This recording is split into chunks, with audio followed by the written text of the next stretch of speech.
Hello, this is David Gottfried, and this is my essay, Does Barack Obama Dislike Black People? I propose that Barack Obama may harbor enormous resentment toward black people, and that this may have made his efforts to help black people and working class white people especially tepid and ineffectual. Barack Obama was abandoned by his black father. Barack was raised and quite veritably saved by his white mother and his white grandparents. Barack was at times rejected by black people in Chicago for not being black enough. Barack was and is a brilliant, powerful, talented man. He is strong, but he is genteel. Barack may claim he despises white racism and oppression, but on a certain level, Barack wants to tear the buffoons and the deserting fathers and the alcoholics and the druggies of the black community apart with more ferocity than Jesse Helms. Because Jesse Helms wasn't hurt by black men. Barack was. He was hurt by his father. And imagine the contrasts Barack must have experienced in his life. Hawaii is perhaps the most tolerant state in the nation and has less racial consciousness than any state in the nation. Barack went to his school in Hawaii with many whites and many Asians, and from most accounts, he was accepted and very much at home. And what happened to him in Chicago? Think of what must have happened to him in a place like Chicago, where he was a so-called community organizer. Who have been the so-called champions of black civil rights in Chicago? A man who said that AIDS was a conspiracy by Jewish doctors to kill black babies. Jeremiah Wright and other practitioners of race and hate-based politics. Chicago is an especially bullheaded, stupid town. It is, in a sense, New York without art. It has New York's industry and vigor, but none of its intelligence or wit. Chicago is Mayor Daley and stockyards and a vast, hoodlumized South Side of senescence and crime. In any event, Barack must, on a certain level, hate the black world. His black father rejected him, and after having enjoyed the sunshine of tolerant and progressive Hawaii, he met in Chicago a black world which seemed to exult in being a surly and sniggering lumpen proletariat. And on top of this, his mother, in a masochistic manner, which seemed to condone her husband's crime of abandonment, always encouraged him to love his black identity.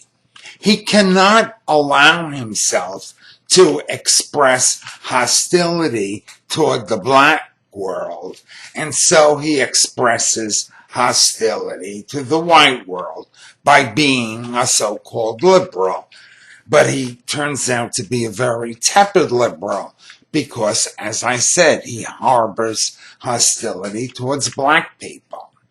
At times, his hostility toward his fellow blacks bubbles up like a geyser. In Harvard Law School, he entertained his fellow students by doing supposedly uproariously funny and disparaging impersonations of Jesse Jackson.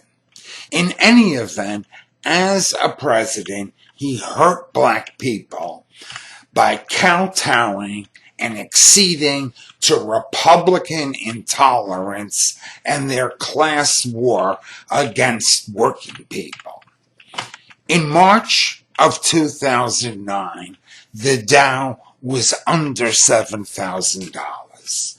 When Obama left the presidency, it was in the vicinity of 20,000. When he took office, the country was in an especially liberal mood because of the Great Recession of 2008 and 2009. Polls showed that a great majority of Americans said that anyone who wanted Medicare should get it. And I mean a great majority of Americans overall, not just Democrats. But Obama not only didn't ask for this, he also decided not to let Medicare bargain with Big Pharma. But then again, Obama got more money from Big Pharma than either his general election opponent, John McCain, or his primary opponent, Hillary Clinton. His record on housing was especially grim. The People's Policy Project, a progressive think tank funded by small donors through the Act Blue and Patreon platforms, found that the percentage of black homeowners who were underwater on their mortgages multiplied 20-fold between 2007 and 2013. Among other things, Obama's programs for homeowners at risk of foreclosure were abysmal. His Home Affordable Mortgage Program, HAMP, gave aid to financial entities which were supposed to help homeowners, but those financial entities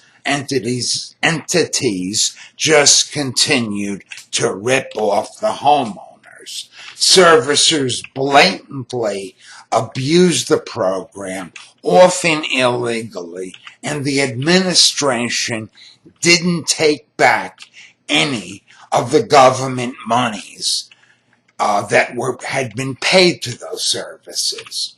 Most middle-class blacks had their wealth in their homes.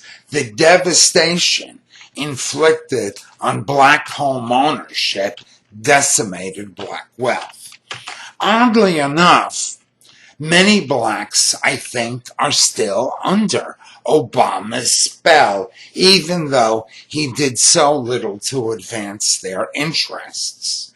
Apparently, Joe Biden is very popular among blacks, in large measure because he was vice president when Obama was president. But then again, this should not be surprising. Black people, in large measure, made Hillary the 2016 nominee of the Democratic Party, even though she called black youths predators in the course of campaigning for a terribly draconian crime bill, and even though Bernie Sanders had been violently arrested by the police when demonstrating for civil rights. However, Hillary had been a member of the Obama administration, and Obama was solidly in her corner.